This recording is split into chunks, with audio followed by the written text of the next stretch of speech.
I'm Ava Pierce. I don't pick fights. On Christmas night, I declared one.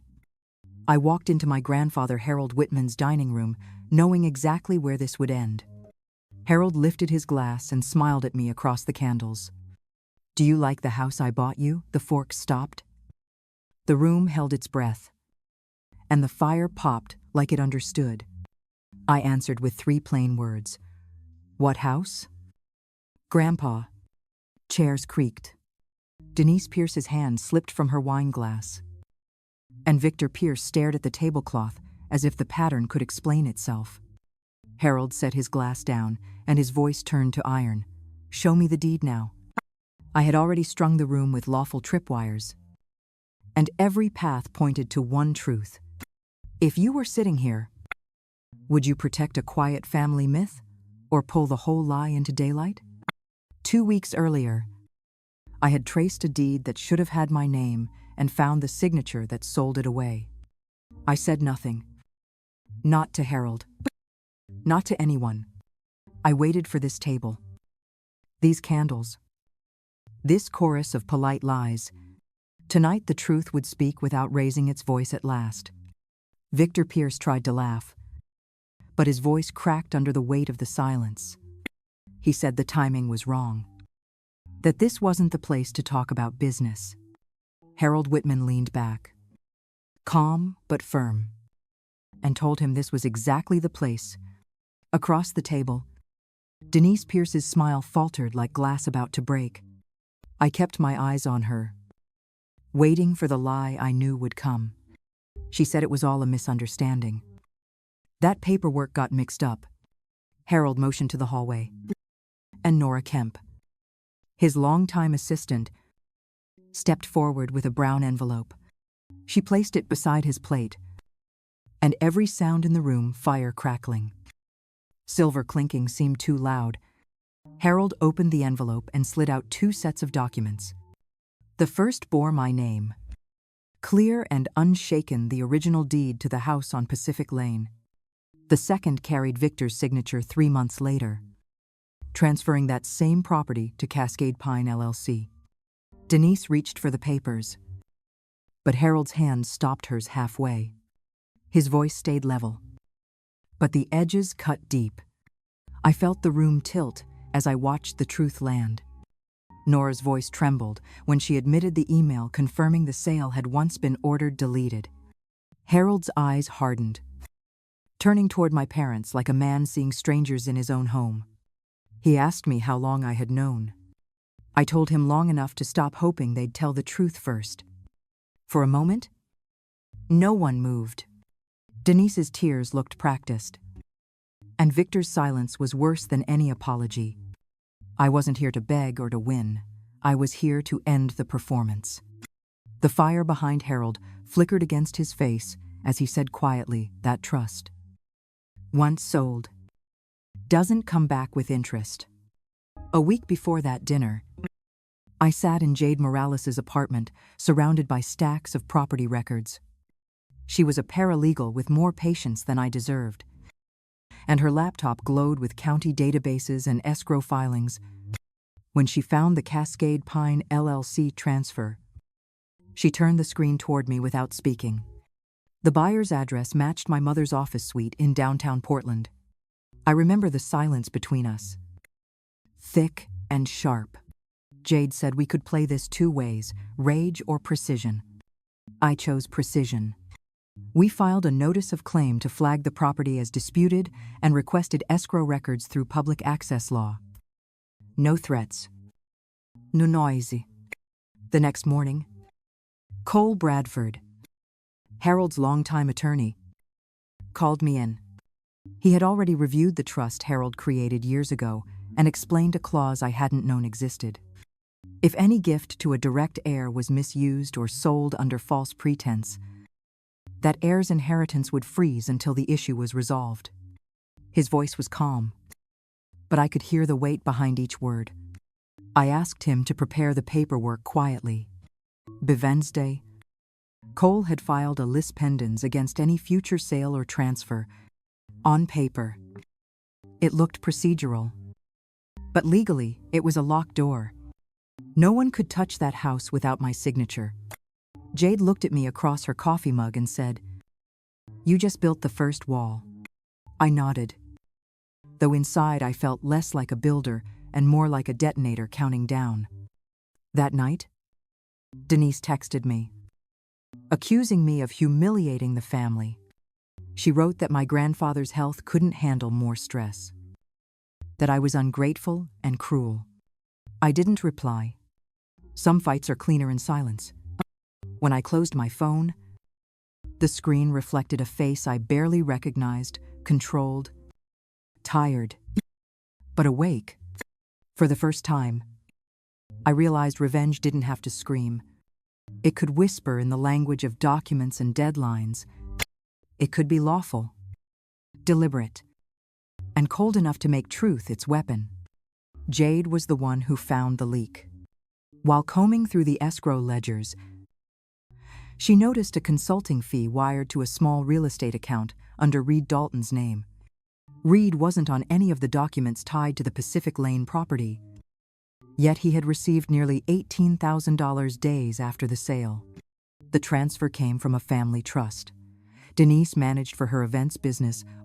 I felt my stomach drop as the timeline lined up too neatly. Denise had claimed the sale was a formality, yet she had paid a realtor off the record right after. Reed Dalton was known in Lake Oswego for closing quiet, high-end deals that avoided scrutiny. I decided to see how quiet he could stay when he thought a new client was watching. 2 days later, I walked into his office, posing as a buyer for exclusive listings. Reed wore a perfect smile and a gold tie clip shaped like a key. I let him talk about his discreet partnerships and asked about premium referral packages for family transactions. His eyes lit up in a way that made my chest tighten. He bragged that some clients paid extra to keep things clean on paper, mentioning a loyal female investor who always paid on time.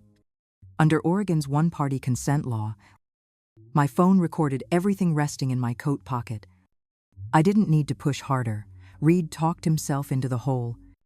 When he said her name, Denise Pierce, I knew I had more than gossip. I thanked him politely and left before my hands could start shaking. That night, I sent a summary to Cole Bradford. He replied with one line, "Keep it factual, don't touch character." He was right. The goal wasn't humiliation, it was proof. The next morning, Jade cross-checked the LLC filings, and the registered agent for Cascade Pine LLC appeared under Denise's event company address. Victor's signature was there, but only as approval, not control. The betrayal folded in on itself. My mother had orchestrated the theft. My father had signed the sale. And both had smiled across that dinner table. In any other family, that would be the breaking point. For me, it was step 2. When Harold Whitman stood, the room followed out of habit, not respect. His voice carried no anger, only exhaustion sharpened by betrayal. He asked Victor Pierce if he understood the legal meaning of constructive fraud. My father tried to answer, but the words collapsed halfway through. Cole Bradford opened his folder and read aloud the clause Harold had buried in his living trust. Any heir proven to have profited from deception would forfeit immediate inheritance until the property was restored. Denise Pierce gripped the tablecloth, whispering that they had only moved assets around. Harold's reply came quiet and steady. He said liars always called theft an arrangement. Nora Kemp stepped forward again, placing a smaller envelope before Harold. Inside were notarized confirmations from Cole's office, proving the filings already in motion. The trust's freeze clause would take effect before midnight. Every fund Victor and Denise controlled under Harold's name was locked until restitution. The air turned heavy, thick with the sound of futures closing. Denise began to cry, her mascara staining the linen. She begged Harold not to humiliate them at Christmas. Not in front of me. He didn't raise his voice, he only said that truth wasn't humiliation. It was correction. Then he turned to me and laid a single silver key on the table. He said I didn't have to move into the house. Only to remember it was built on honesty, not inheritance. His eyes softened, but his tone didn't. Victor tried to stand, shouting that family should forgive itself. But Harold's answer froze him in place. He said family without integrity is only a surname. The chandelier light flickered across the documents spread between us. The decision was final, the kind that cut through generations. At that table, justice didn't roar. It signed its name. The morning after that dinner, Portland felt smaller, as if the city had overheard everything. Cole Bradford met me in his office downtown and reviewed what came next. He said reputation was currency for people like Victor and Denise Pierce. And sometimes justice meant freezing more than accounts. We prepared disclosure letters addressed to the boards and associations tied to their work, each one limited to verified facts and public filings. The letters didn't accuse, they informed. Cole called it letting sunlight do its job. Within days, responses began to ripple through the polished world my parents had built. The financial advisory network Victor chaired suspended him pending review, and Denise's event firm started losing high-profile clients faster than her publicist could spin. I didn't post a word online. Silence was its own statement. Reporters left voicemails I never returned. And Jade Morales deleted every draft of a press comment I almost made. Cole reminded me that revenge doesn't need applause. It just needs precision.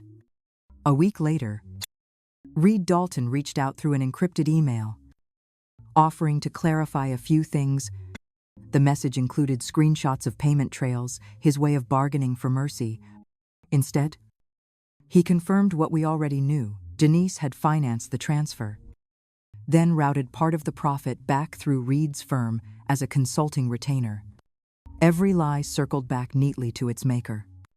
By then, the city's business forums were whispering the story with cautious distance.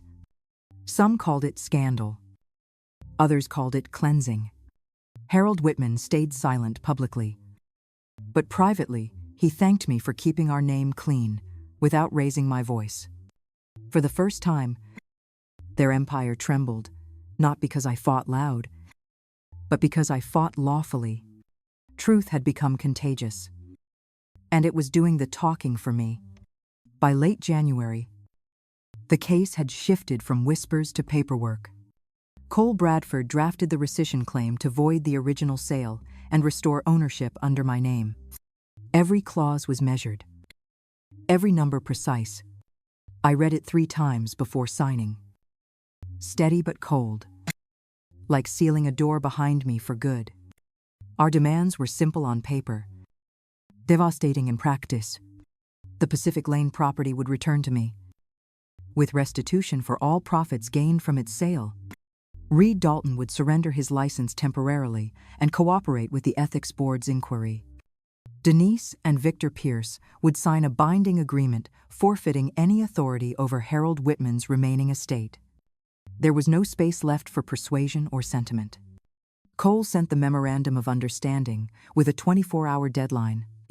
Jade Morales sat beside me as I watched the digital signature notification ping my inbox one by one. Reed first, then Denise, and finally Victor. Every click sounded like a verdict. They didn't want a courtroom. They wanted this to disappear quietly. And I let them believe silence was mercy. When the last signature confirmed, Cole looked at me and asked if I felt relief. I told him relief was too soft a word. It wasn't joy. Either it was balance, heavy and still. The law had folded their deceit into restitution, not revenge. I had what they took, and they had what they made, nothing built on trust. That night, I stood by my apartment window as rain traced thin lines down the glass. The city lights blurred, the same way the past did when it finally stopped haunting. I whispered to no one that justice could be clean. that sometimes winning simply meant refusing to lose again. This was the quiet end of their empire. Denise Pierce's downfall came quietly, like a curtain dropping mid-scene. Her event company lost every luxury client within a month, and the whispers followed her into every room. She sold her house to cover legal fees and moved south under a new business name. Though everyone knew it was her, Reed Dalton stopped returning her calls the moment his own license was suspended. Victor Pierce fared no better. The Financial Advisory Board stripped his memberships and required him to complete ethics retraining before applying again. His old partners cut ties. Afraid of the scandal's reach, he still tried to project control. But the absence of access, the thing he valued most, was a punishment sharper than shame. Reed Dalton vanished from Portland's market reports after his suspension. Investigators found discrepancies in other listings, enough to keep him under review for years. He became a cautionary name whispered among realtors who once envied his charm. Nora Kemp stayed on as Harold Whitman's chief administrator. Harold doubled her salary and handed her oversight of every family record going forward. She never said it, but the small nod she gave me each time we met was its own confession of loyalty. Harold rewrote his trust, dividing the remainder into scholarship endowments instead of inheritance. I received the deed to the Pacific Lane house without ceremony, and I kept it that way.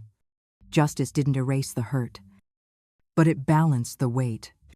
Sometimes that was enough. The morning I finally walked through the house on Pacific Lane, snow was melting along the gutters.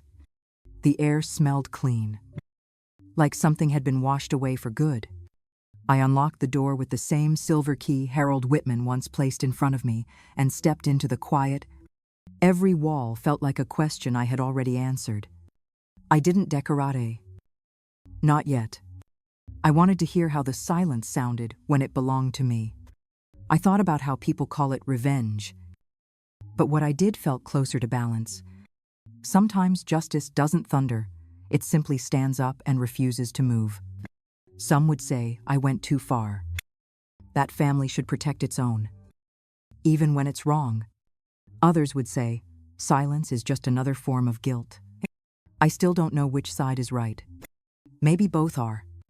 Before leaving, I stood in the doorway and looked at the snowlight pooling across the floorboards. For the first time, I wasn't someone's daughter or burden or disappointment. I was just Ava Pierce. And this house was proof that truth can outlast love that turns rotten. Justice doesn't always shout. Sometimes it just endures. Thank you for watching until the end. If this story made you think about what family and justice really mean, share your thoughts below. Would you have kept the peace or exposed the truth? Subscribe for more stories where revenge isn't loud, it's smart, deliberate, and deeply satisfying.